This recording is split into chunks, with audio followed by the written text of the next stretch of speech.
Good morning all of you. BA द्वितीय वर्ष के सभी छात्रों का कैलाशवासी रमेश वरपुड़कर महाविद्यालय के हिंदी विभाग में सहर्ष स्वागत है। दोस्तों, आज हम निबंध तथा कथेतर गद्य ऐच्छिक हिंदी चतुर्थ सत्र सेमेस्टर सेकंड प्रश्न पत्र क्रमांक 8 निबंध तथा कथेतर गद्य इस प्रश्न पत्र के अंतर्गत पर्यावरण और सनातन दृष्टि छगन मोहता द्वारा लिखित निबंध को देखने वाले हैं। तो दोस्तों, इस तरह से वीडियो क्रमांक 1 में हमने पर्यावरण और सनातन दृष्टि का सारांश देखा था। तो आज के इस वीडियो क्रमांक 2 में पर्यावरण और सनातन दृष्टि इस छगन मोहता द्वारा लिखित निबंध को लेकर चर्चा करने वाले हैं। तो दोस्तों, पर्यावरण और सनातन दृष्टि इस निबंध के निबंधकार छगन मोहता जी है। इस निबंध में निबंधकार ने पर्यावरण को भारतीय दृष्टि से समझाने की कोशिश की है। इसके साथ ही हमारे हजारों वर्षों की मित्रता है। पर्यावरण का क्षेत्र कोरा प्राकृतिक पर्यावरण क्षेत्र नहीं है। हमारे यहाँ प्रकृति का बहुत व्यापक अर्थ लिया गया है और इस तरह से संसार की कोई ऐसी चीज नहीं है जो प्रकृति से अलग हो। यह बात इस निबंध के माध्यम से निबंधकार स्पष्ट करने लगे हैं और निबंधकार इस निबंध को स्पष्ट करते हुए कहने लगे हैं कि हमारा घर और परिवार वह भी एक पर्यावरण है। पर्यावरण की हमारी शास्त्रीय परंपरा भी रही है कि प्रत्येक मनुष्य पर्यावरण में ही किस तरह से पैदा होता है, पर्यावरण में ही वह जीता है और पर्यावरण में ही वह लीन हो जाता है। पर्यावरण की इतनी व्यापक परिभाषा है। अब पर्यावरण के स्तर देखिए। मनुष्य परिवार में पैदा होता है, परिवार में जीता है, परिवार में मरता है या विलीन हो जाता है। आज उसे चुनौती नहीं दी जा सकती क्योंकि पर्यावरण बहुआयामी है। प्रत्येक परिवार के इर्द गिर्द एक सामाजिक पर्यावरण है और उसके कई आयाम हैं।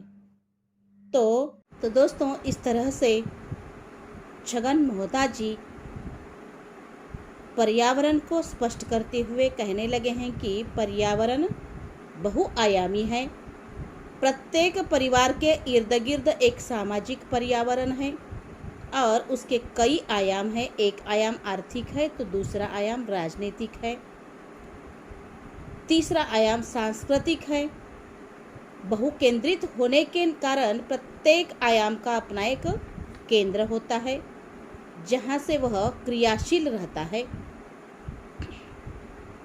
इस सारे सामाजिक, राजनीतिक, सांस्कृतिक, आर्थिक पर्यावरण के इर्द गिर्द एक और सजीव पर्यावरण है जिसे हम पशु पक्षियों तथा जीवधारियों का पर्यावरण कहते हैं।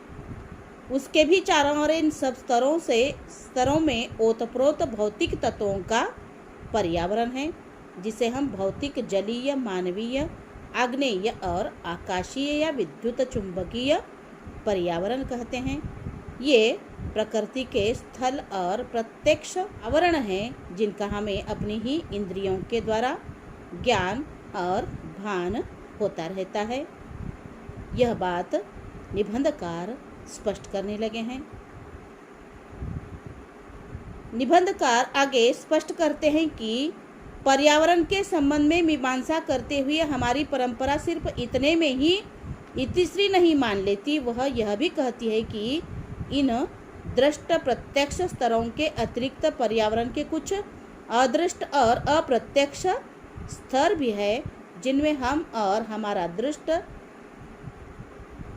और व्यक्त पर्यावरण प्रभावित होता रहता है और प्रभावित करता भी रहता है। उन स्तरों को हम जैविक या पर्यावरण एवं मानसिक या चित्तावरण कहते हैं। इन सब आवरणों से हमारा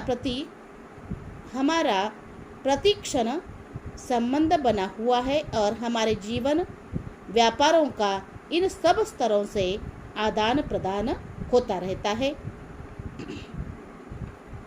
हमारे यहाँ कहावत है कि यदि पानी कुएं में नहीं है तो वह खेली में यानी ऊपर कुंड में कहाँ से आएगा। तो एक कहावत को भी लेखक इस निबंध में स्पष्ट करने लगे हैं। पर्यावरण को स्पष्ट करने के लिए एक कहावत निबंधकार यहाँ पर स्पष्ट करने लगे हैं। धर्म संबंधी हमारी धारणा में यह कहा जाता है कि धर्म से ही प्रजा का धारण होता है। आप धर्म की रक्षा करो, धर्म आपकी रक्षा करेगा। उसका असली तात्पर्य यह है कि हम पर्यावरण के इन विभिन्न स्तरों को परिशुद्ध बनाए रखें और उनमें आपस में एक सामंजस्य बना रहे।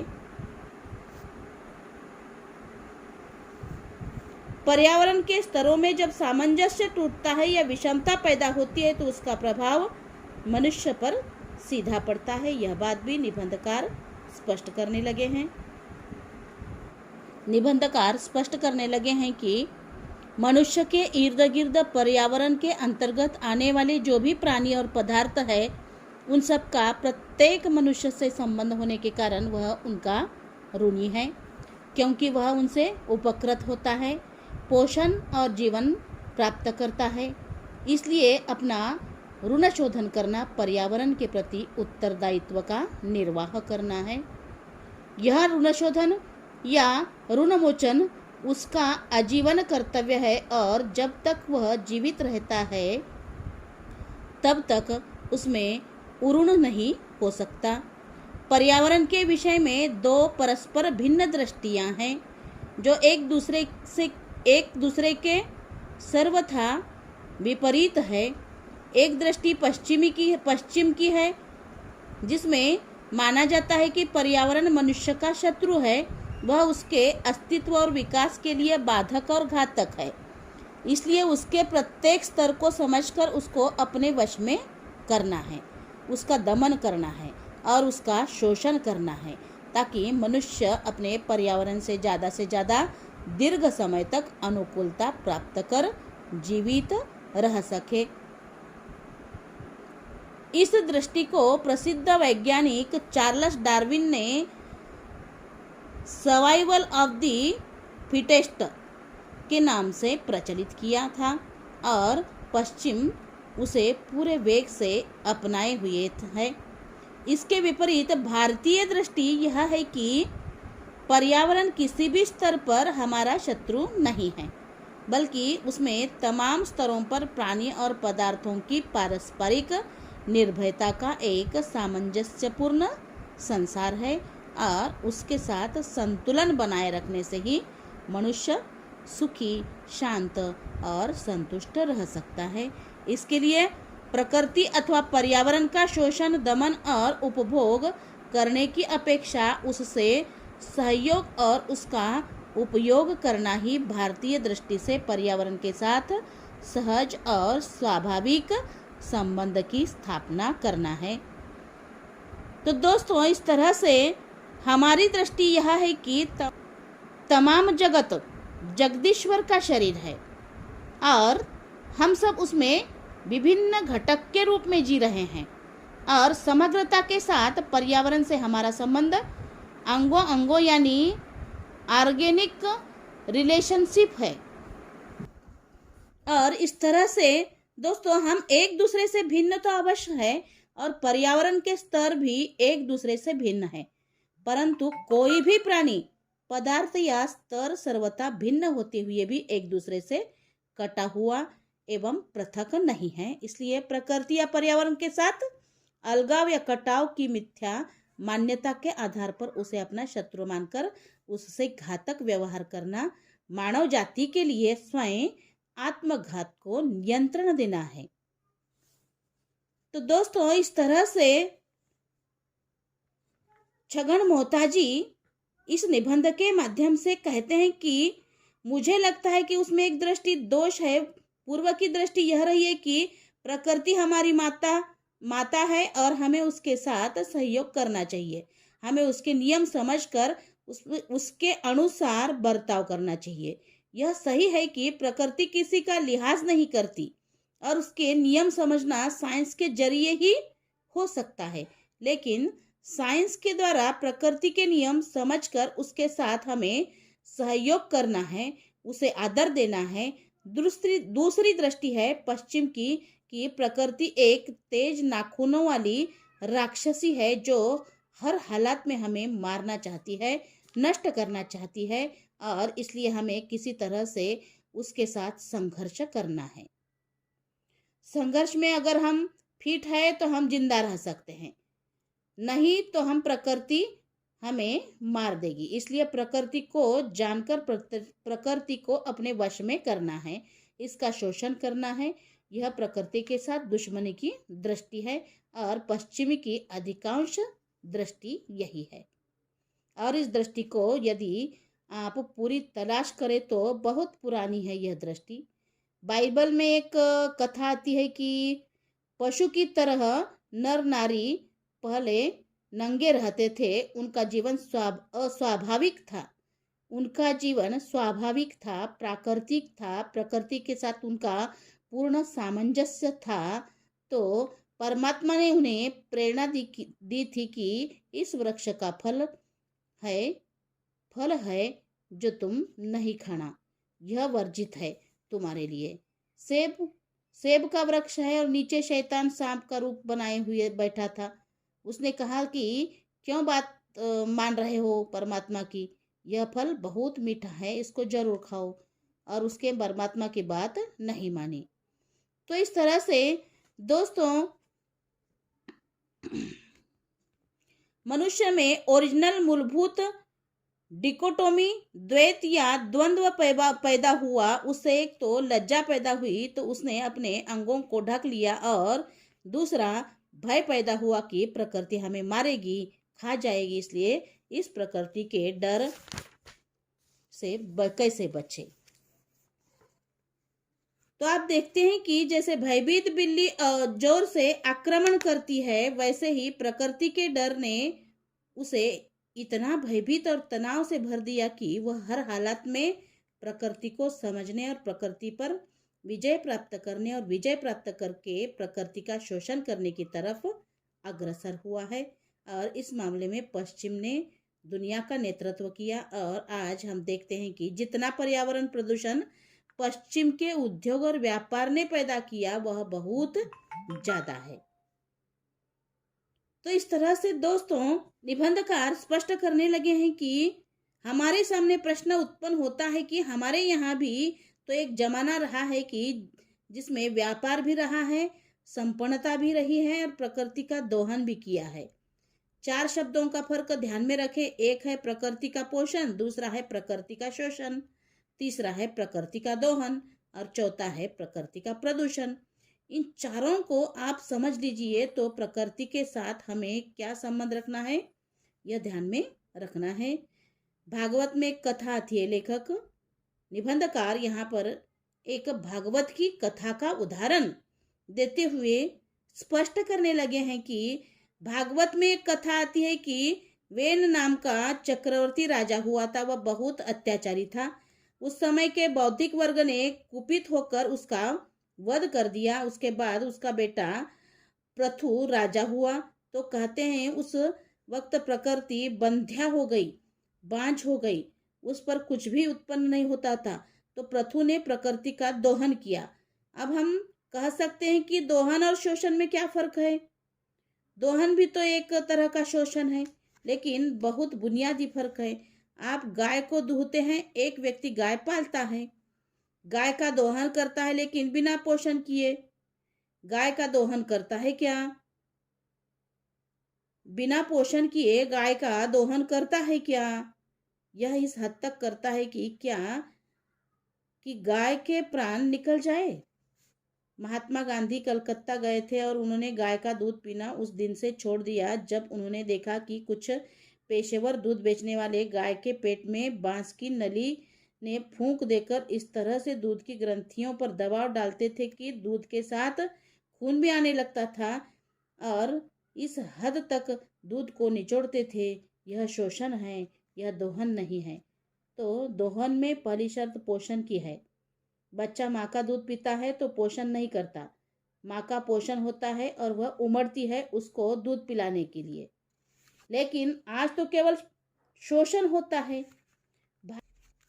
तो इस तरह से निबंधकार आगे स्पष्ट करने लगे हैं कि प्रकृति का हम शोषण करते हैं और जिस चीज का शोषण करते हैं उसे हम बिल्कुल नष्ट कर देना चाहते हैं।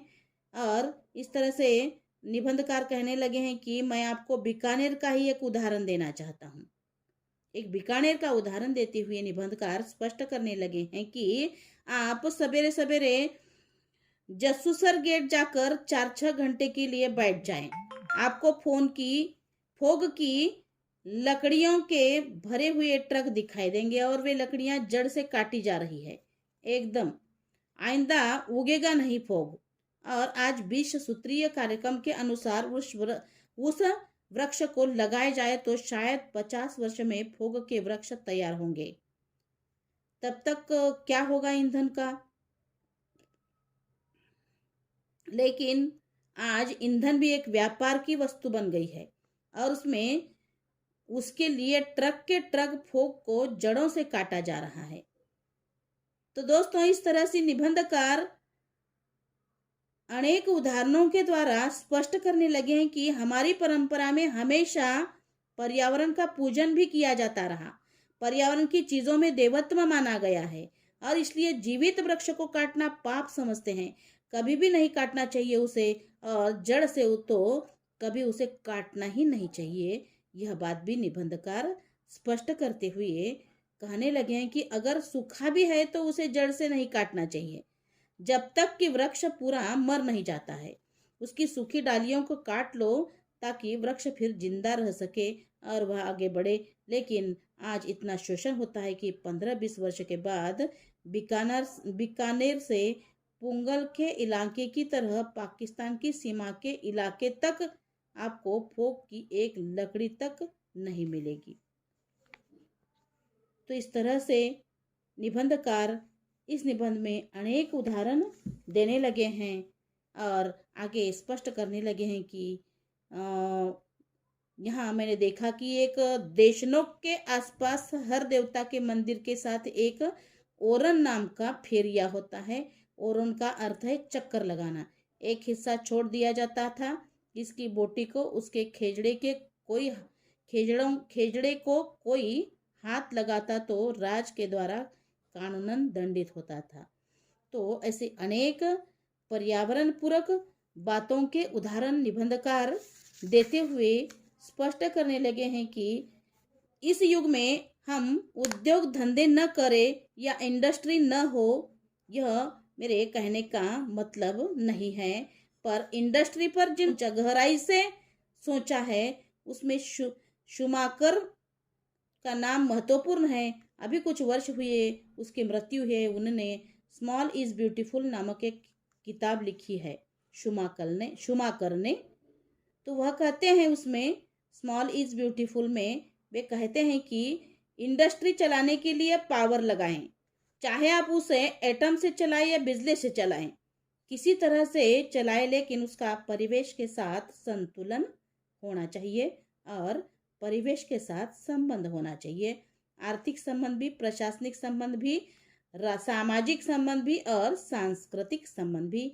इन सारे संबंधों का जो कॉम्प्लेक्स है उसमें यदि एक संतुलन, सामंजस्य है तो वह स्वस्थ रहेगा, शोषण नहीं होगा और उसके माध्यम से एक पोषण भी मिलेगा और पारस्परिकता भी बढ़ेगी। तो आगे निबंधकार पर्यावरण को लेकर राजस्थान का उदाहरण देते हुए निबंधकार स्पष्ट करने लगे हैं कि राजस्थान उद्योग की दृष्टि से बहुत पिछड़ा है और तब तक यूं समझिए कि उसका दुर्भाग्य पूरी तरह से उदय नहीं हुआ है। जितना पिछड़ा है उतना ही आपका स्वास्थ्य और परिवेश अपेक्षाकृत अस्वास्थ्यकर नहीं हुआ है। पाली में रंगाई का बहुत काम होता है। उससे जो अवशिष्ट सामग्री निकलती है, जो पानी निकलता है, उनसे वहाँ के तालाबों को जहरीला बना दिया है। वह सिर्फ पाली निवासियों के लिए ही नहीं, जोधपुर तक के लिए एक समस्या बन गई है। और उसी तरह हमारे कुएं जहरीले हो गए हैं, हमारी नदियाँ प्रदूषित हो गई है। आगरे में आगरे का एक उदाहरण निबंधकार देने लगे हैं कि आगरे में सौंदर्य का सबसे बड़ा प्रतीक ताजमहल प्रदूषण के कारण अपनी सुंदरता खोता जा रहा है। प्रदूषण की समस्याएं हमारी आम जीवन की संस्कृति और सामाजिक समस्याओं के साथ जुड़ी हुई है। यह बात निबंधकार इस निबंध के माध्यम से स्पष्ट करने लगे हैं और इस तरह से इस निबंध में पर्यावरण को प्रदूषण से बचाए, पर्यावरण आपकी रक्षा करेगा, यह बात निबंधकार स्पष्ट करते हुए कहने लगे हैं कि आप चुपचाप उसे अपेक्षा से नष्ट होने दीजिए, उसकी परवाह न करिए और इसे और जहरीले होने दीजिए, शोषित होने दीजिए। आपका पोषण इससे मर जाएगा। श्वास के जरिए से, पानी के जरिए से, अन्न के जरिए से, मांस मछली के जरिए से एक जहर हमारे अंदर पहुंचता जाएगा और हम धीरे धीरे मृत्यु की दिशा की ओर प्रयाण करते रहेंगे। तो इस तरह से निबंधकार स्पष्ट करने लगे हैं कि मैं समझता हूँ कि मानव जाति के लिए जीवन और मरण का प्रश्न है और इसको सुलझाने के लिए प्रकृति के साथ संतुलन और सामंजस्य बनाए रखने की जरूरत है और यही मनुष्य का धर्म है, क्योंकि जो स्वाभाविक होता है वही धर्म होता है, जो अस्वाभाविक होता है वह धर्म नहीं होता। यह बात भी निबंधकार इस निबंध के माध्यम से स्पष्ट करने लगे हैं। पर्यावरण की दृष्टि को हमें शोषण रहित बनाना है। वह नारेबाजी से नहीं होगा, जिसे हम इकोलॉजी की दृष्टि कहते हैं। इकोलॉजी की दृष्टि को, पर्यावरण की दृष्टि को हमें सामाजिक, सांस्कृतिक और आर्थिक क्षेत्र तक में उतारना है। अगर समाज में संघर्ष है, कलह है, शोषण है, अत्याचार है, अन्याय है, तो निश्चित बात है कि समाज का यह जो परिवेश है और उसका पर्यावरण है वह भी दूषित हो रहा है। पर्यावरण का दूषण मानसिक तरीके से भी होता है, नारेबाजी से भी होता है और गुंडागर्दी से भी होता है। उसका शोषण होता है, उसका प्रदूषण होता है और वह प्रदूषण तत्काल हमें हानि पहुंचाता है। यह बात इस निबंध के माध्यम से छगन मोहताजी स्पष्ट करने लगे हैं। तो इस तरह से प्रदूषण पर विचार करते हुए उसके तमाम पहलुओं पर हमें विचार करना चाहिए। यह बात पर्यावरण और सनातन दृष्टि इस निबंध के माध्यम से निबंधकार छगन मोहताजी स्पष्ट करने लगे हैं। धन्यवाद।